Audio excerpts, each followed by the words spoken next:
Hello friends, welcome to the Exam Hacker YouTube channel. दोस्तों, आज हम लोग यहाँ पे क्या डिस्कस करने वाले हैं।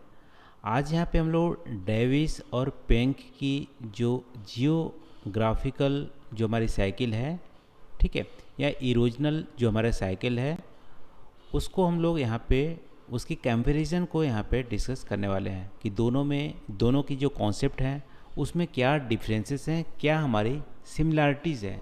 ठीक है, तो हम लोग क्या डिस्कस करेंगे आज कि डेविस और पेंक की जो जियोग्राफिकल जो साइकिल है या इरोजनल जो साइकिल है उसमें क्या कंपैरिजन है, क्या डिफरेंसेस है और क्या हमारी सिमिलरिटी है। तो चलो दोस्तों, आज का वीडियो स्टार्ट करते हैं। और तो आप देख सकते हो जो डेविस थे, ठीक है, ये हमारे अमेरिकन जियोग्राफर थे और पेंक हमारे क्या थे, पेंक हमारा जर्मन जियोग्राफर थे। ठीक है, और जो डेविस थे वो हमारे इरोजनल साइकिल कब दिया था, 1899 में। ठीक है, सबसे पहले 1899 में इरोजनल साइकिल दिया हुआ था। और डेविस के जो इरोजनल साइकिल जो दिया था वो किसके स्टडी पे बेसिस था। ठीक है, तो अमेरिका में जो ईस्टर्न पार्ट में आप देखोगे अपलेचुअन जो हमारे माउंटेन्स हैं वो हमारे वेट रीजन है। ठीक है, तो वेट रीजन वहाँ पे उन्होंने जो इरोजन साइकिल था, इरोजन की एक्टिविटीज़ थी, उसको स्टडी करके इन्होंने साइकिल ऑफ इरोजन दिया हुआ था। लेकिन जर्मन की जो स्टडी थी वो आप बोल सकते हो कि वेट जो इन्वायरमेंट था उस पर नहीं थी। ये अफ्रीका में जो एरिड इन्वायरमेंट था उसकी स्टडी पे बेसिस पे अपना इरोजन ऑफ साइकिल दिया था। एडिशनल टू दैट डेविस की जो साइकिल थी उसको भी इन्होंने स्टडी किया था। तो जर्मन जियोग्राफर जो वाल्टर पेंक थे वो अफ्रीका के जो एरिड इन्वायरमेंट था उसको तो स्टडी किया हुआ था खास, और इसके अलावा डेविस की साइकिल को भी स्टडी करके अपना कॉन्सेप्ट दिया हुआ था। कब, 1924 में। तो काफ़ी गैप आप देख सकते हो, यहाँ पे 25 साल का गैप देख सकते हो। ठीक है, तो जो पेंग थे वो बहुत सारे थॉट पे अग्री तो थे डेविस के, लेकिन बहुत सारे जो उनके जो कॉन्सेप्ट थे उस पर डिसएग्रीड भी थे, जैसे प्रोसेस और स्टेज के कंपोनेंट पे।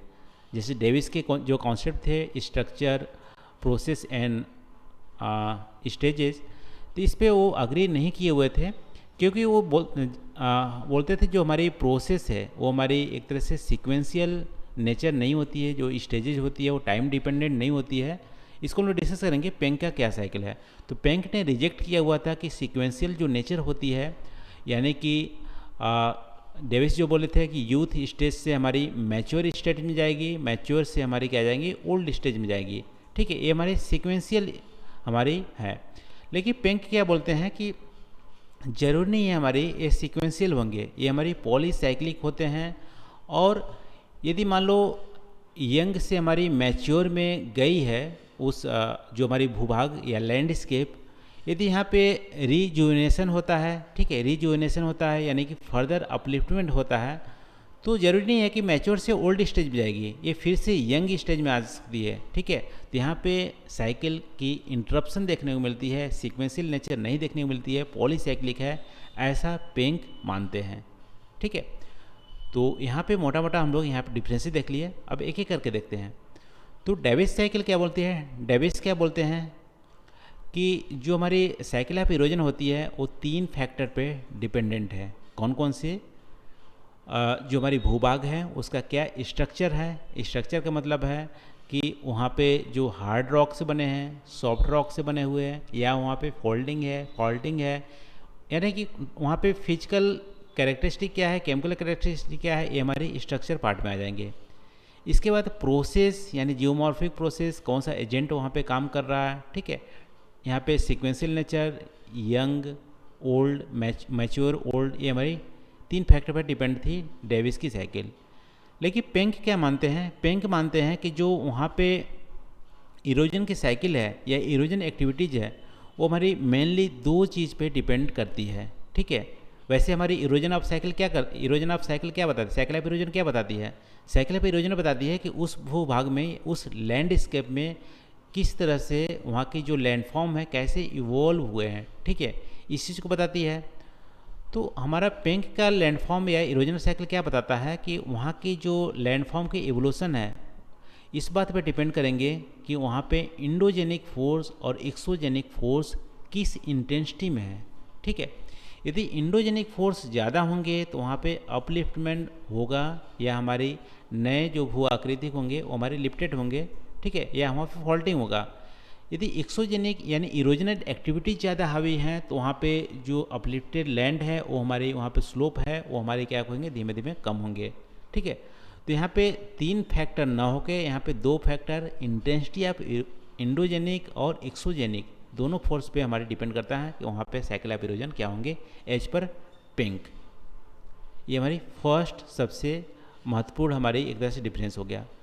दूसरा है इरोजन साइकिल। डेविस के अकॉर्डिंग इरोजन स्टार्ट तब होता है जब लैंड की अपलिफ्टमेंट हमारी ख़त्म हो जाती है, स्टॉप हो जाती है, उसके बाद इरोजन स्टार्ट होता है।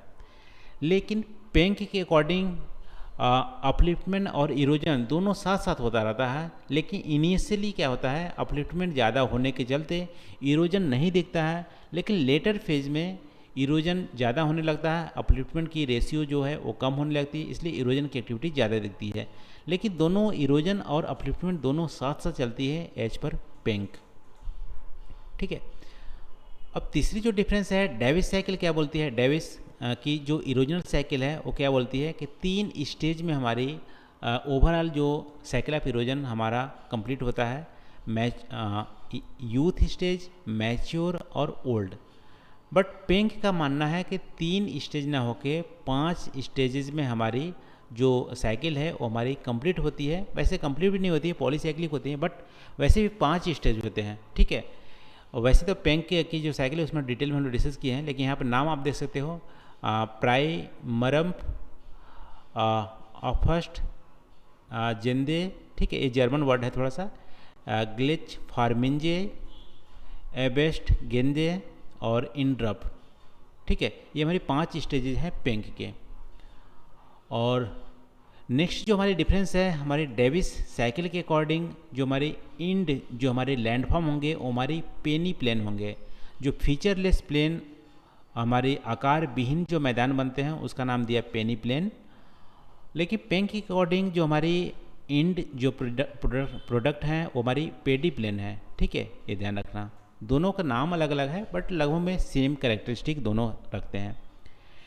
और डेविस की जो जियोग्राफिकल जो हमारी साइकिल है वो हमारी क्या है, मोनोसाइक्लिक है, यानी कि यूथ, मैच्योर, ओल्ड पे जाने पे हमारी साइकिल क्या होती है, इरोजन करना बंद कर देती है।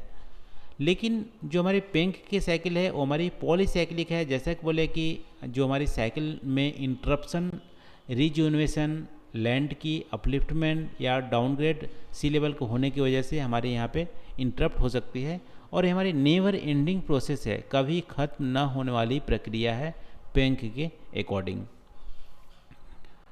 और डेविस की जो इरोजनल साइकिल है वो हमारी टाइम डिपेंडेंट है, बट पेंक की जो साइकिल है वो हमारी टाइम डिपेंडेंट नहीं है क्योंकि पॉलीसाइक्लिक है। ये भी हमारे एक तरह से डिफरेंस है। फिर अगला जो डिफरेंसेस है दोनों की, डेविस के अकॉर्डिंग जो हमारी स्लोप की डेवलपमेंट जो होती है वो एक तरह से डिक्लाइन की होती है। ठीक है, यानी कि यूथ स्टेज में जो हमारी वैलीज थी वो वी शेप्ड में थी, मैच्योर स्टेज में हमारी वाइड वी शेप्ड हो गई, इसके बाद हमारी यू शेप्ड हो गई। ठीक है, तो इस तरह से स्लोप डिक्लाइन करता है डेविस के अकॉर्डिंग। बट पेंक क्या बोलते हैं कि जो हमारी जो स्लोप होती है वो हमारे डिक्लाइन ना होकर स्लोप रिप्लेस्ड होते हैं। ठीक है, इन्होंने स्लोप रिप्लेसमेंट का कॉन्सेप्ट दिया पेंक ने। एज पर पेंक आप बोल सकते हो कि स्लोप कितने टाइप के होते हैं।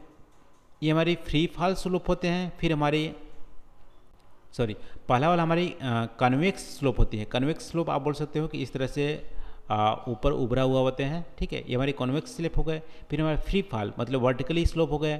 फिर हमारी जो होती है रेक्टेंगुलर स्लोप इस तरह से। फिर हमारी होते हैं कॉनक्लेव स्लोप। ठीक है, इस तरह से तो ये हमारी स्लोप होते हैं।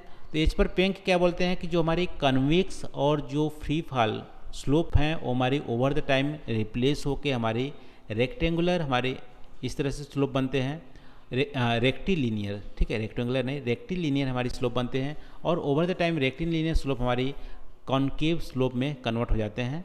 ठीक है, और इन्होंने बोला कि जो हमारी स्लोप का जो रिप्लेसमेंट होता है वो हमारे कहाँ पे होता है, फ्री फेस और हमारी कन्वेक्स स्लोप पे।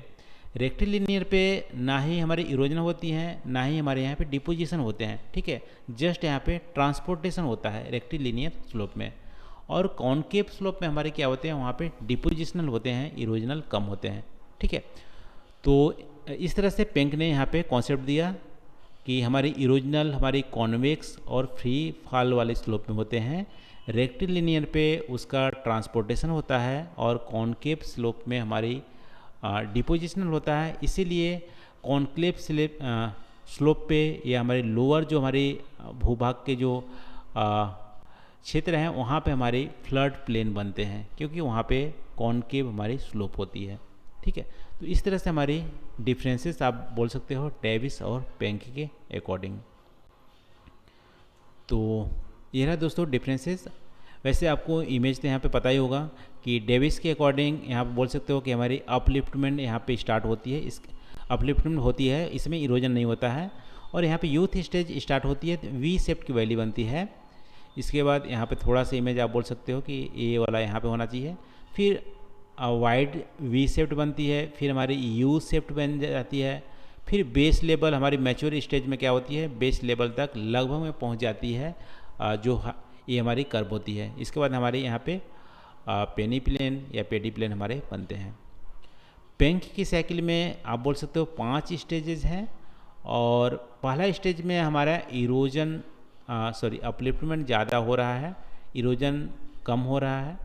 दूसरे स्टेज में भी हमारी इरोजन है, अपलिफ्टमेंट भी है, इरोजन भी है। और दूसरे स्टेज के लास्ट में लगभग में इरोजन अपलिफ्टमेंट यहाँ पे इक्वल हो गया है, इसलिए यहाँ पे आप बोल सकते हो कर्व हाईएस्ट जो हमारी समिट बनते हैं हमारे दूसरे साइकिल के लास्ट में बनते हैं। इसके बाद हमारे तीसरे स्टेज हो गया। फिर चौथे स्टेज में इरोजनल एक्टिविटीज़ हैवी हो जाते हैं और बाद में धीमे धीमे बेस लेवल तक पहुँचता है। तो 5 स्टेज में हमारी टोटल जो इरोजनल साइकिल है वो हमारी कंप्लीट होती है एज पर पेंक। तो ये रहा दोस्तों हमारे आज हम लोग डिस्कस किए डेविस और पेंक के जो इरोजनल साइकिल हैं उसमें क्या डिफरेंसेस हैं, क्या सिमिलरिटीज़ है, उसको हम लोग यहाँ पे डिस्कस किए। तो आपने यदि वीडियो को अच्छे से सुना होगा, देखा होगा इस वीडियो को, तो आप क्लियर यहाँ पे हो गए होंगे दोनों को में क्या डिफरेंसेस है। यदि कोई भी पॉइंट यहाँ पे छूट गया हो तो प्लीज़ कमेंट करके उसको आप ज़रूर बताना। और वीडियो कैसी लगी इसको भी आप कमेंट करके ज़रूर शेयर कीजिएगा। तो आज के लिए बस इतना ही। Thank you for watching. मिलते हैं अगले वीडियो में नए टॉपिक के साथ। Thank you.